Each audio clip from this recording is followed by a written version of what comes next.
Assalamualaikum warahmatullahi wabarakatuh. Saya ucapkan selamat datang kepada semuanya di channel Wibding bersama saya Ardianto Wibowo akan menjelaskan dan sharing mengenai aplikasi terbaik di Android untuk mengecek spesifikasi. Sebelum melanjutkan ke aplikasinya apa aja, saya ingin menjelaskan mengenai fungsi dan kegunaan dari spesifikasi itu sendiri. Pertama, dengan spesifikasi kita kan bisa mengetahui keaslian dari sebuah perangkat. Contohnya sekarang sudah ada handphone super copy atau KW. Dengan adanya spesifikasi, kita bisa mengetahui ini handphone asli atau bukan. Kedua, dengan adanya spesifikasi, kita bisa mengetahui informasi seperti CPU, RAM, jenis layar, versi OS, kamera, dan seterusnya.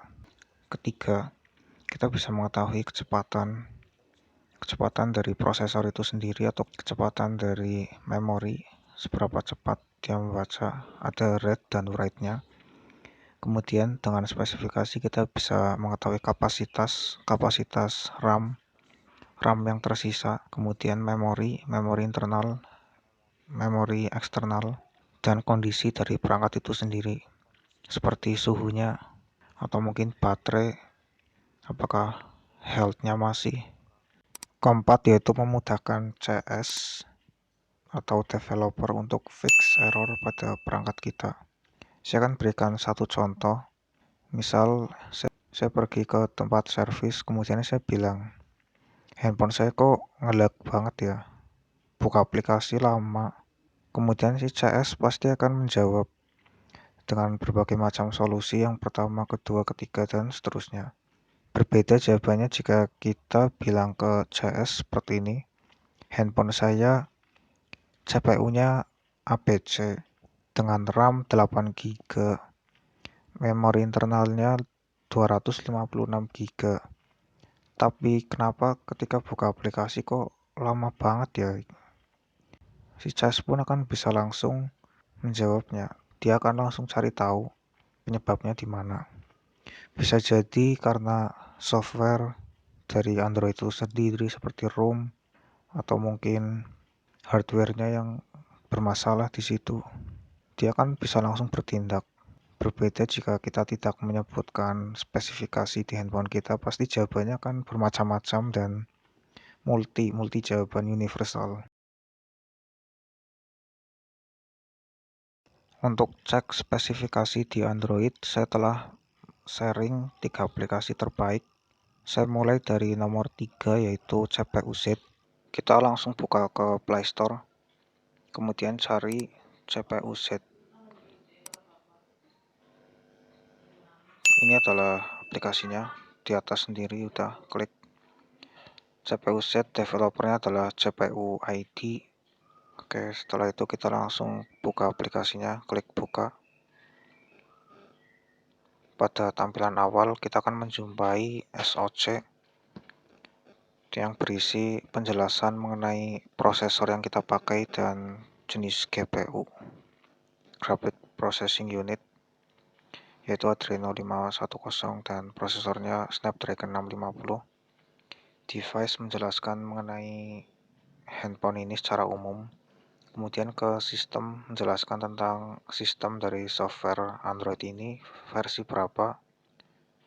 Ke baterai, mengenai kondisi baterai. Thermal, tentang suhu dari tiap-tiap sensor, dan juga suhu HP ini. Kemudian ke sensor, ini terdapat keterangan mengenai sensor yang aktif. Kemudian lanjut ke about. Di about terdapat versi, kemudian developernya CPU ID. CPU-Z merupakan sebuah software gratis. Ada online validation, CPU-Z stings, help, and FAQ, frequency asking question. Kemudian remove ads. Di pojok kanan atas terdapat 3 dots button dan sampingnya ada logo piala. Kita coba dulu yang 3 dots button. Di sini terdapat menu CPU setting, online validation, send the book info, remove add, dan close. Kita klik logo piala ini dan ternyata tampil CPU set validation information. Kedua yaitu AIDA 64. AIDA 64 kita tulis di pencarian. Ini dia tampil paling atas. Developernya adalah Finalware Ltd. Untuk tampilan awal dari aplikasi AIDA 64, kita disuguhkan menu seperti ini yang bisa kita pilih sendiri. Ingin menampilkan spesifikasi tentang apa yang kita inginkan. Contohnya di sini saya ingin membuka spesifikasi tentang sistem iklan. Ternyata kita klik ini close yang warna putih tadi. Dijelaskan mengenai device ini secara umum seperti yang di CPU set, dari device model atau nama handphone, kemudian RAM, internal, dan di bawah ada fitur ya banyak sampai bawah. Kemudian kita coba ke CPU. Di CPU menjelaskan tentang prosesor, kemudian GPU-nya tipe prosesornya itu support 32 bit atau 64. Kemudian sensor, kemudian kita coba cek display. Pada menu display ya ini lengkap, terdapat refresh rate, kemudian jenis layarnya ada ini, panelnya juga ada menggunakan IPS LCD dengan panel BOE NT35532. Kemudian about menjelaskan tentang AIDA 64 dan versinya, technical support, mencoba AIDA 64 untuk Windows PC, terdapat submit report untuk mengirimkan keterangan error pada aplikasi, kemudian ada copyright, dibuat tahun 2015 dan disupport sampai sekarang ini 2020. Finalware Ltd, all right reserved. Kemudian kita coba klik three dots button ini atau hamburger menu. Terdapat setting, support dan feedback, save report, send report to author, send report lewat email, privasi policy, remove ads, dan exit. Oke, kurang lebih seperti ini penjelasan mengenai AIDA 64. Kita lanjut ke aplikasi selanjutnya. Ketiga, Device Info HW atau hardware. Aplikasi ketiga yaitu Device Info HW.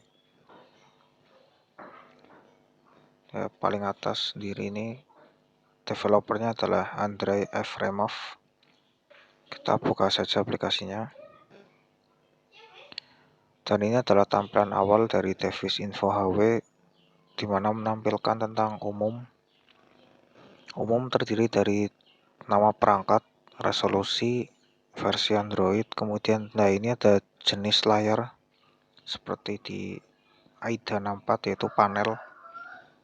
Jenis panel dari layar ini BOE NT35532. Kemudian layar sentuhnya dijelaskan juga di sini ada Atmel MXT TS. Ya lengkap, ini ada charger, kemudian fingerprint, namanya juga ada, internal. Kemudian kita pindah ke SoC, dijelaskan tentang prosesor, kemudian GPU, ya dan seterusnya. Ini tentang prosesor. Kemudian kita ke sistem, kita pindah ke penyimpanan, ada RAM yang tergunakan, kemudian sisa RAM dan total RAM, penyimpanan, dan eksternal juga sama, ada free, used, dan total. Pada kamera dijelaskan juga tentang vendor dari kamera yang dipakai oleh handphone ini. Kemudian kita pindah ke baterai. Tentang baterai dijelaskan juga tentang kondisi baterai, kemudian suhu, ya. Pada sensor, kita bisa tes juga di sini sensornya masih aktif atau tidak. Kita coba tes yang accelerometer, dan kalau kita arahin ke bawah, bolanya lurus, kita ke samping, samping kanan, bolanya belok ke kanan, ke kiri, belok ke kiri. Untuk sensor akselerometer berhasil. Kemudian kita coba tes sensor cahaya ya, seperti ini menggunakan lampu bulb dan proximity. Kemudian magnetometer menggunakan seperti ini ya, warna. Kemudian giroskop, tampilannya seperti ini tesnya. Kemudian barometer, dan kita bisa cek infonya dari masing-masing sensor. Kemudian partisi dan PMIC. Kemudian net, di net dijelaskan tentang WiFi, status WiFi. Karena WiFi-nya sedang tidak saya nyalakan, jadi statusnya seperti ini. Pada menu input ada keterangan atmel dan seterusnya ini. Pada kodex terdapat keterangan file audio dan video yang disupport di handphone kita. USB, karena saya tidak menancapkan OTG, jadi tidak terdeteksi di sini, perangkat tidak ditemukan. Kalau kalian nyolokin flash disk atau mungkin mouse, keyboard dan seterusnya di handphone, maka akan kedeteksi di sini. Oke, menunya habis sampai USB. Kita coba klik yang hamburger menu, ini pojok kiri atas. Kelebihan dari device info HW di sini terdapat tes ya, seperti yang tadi tes sensor. Kemudian selain tes sensor ada tes layar seperti LCD warnanya ini. Apakah mampu menampilkan semua warna atau tidak. Kemudian ada multi touch, taruh jari-jari kalian di layar. Contohnya seperti ini.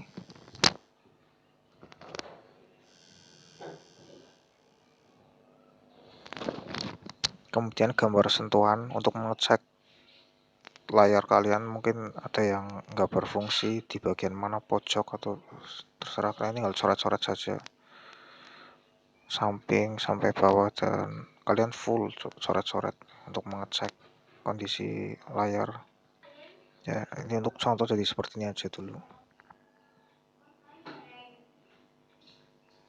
Jadi aplikasi ini terdapat kelebihan ya, kalian bisa ngetes layar dan juga sensor.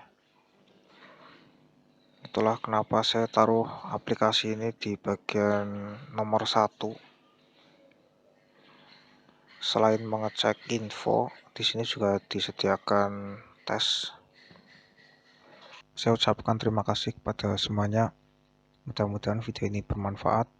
Jika kalian ingin mengikuti updatean terbaru dari kami, kalian bisa ikuti melalui Facebook, Twitter, dan Instagram dari Wipding. Apabila ada yang ingin ditanyakan, silakan tulis di kolom komentar.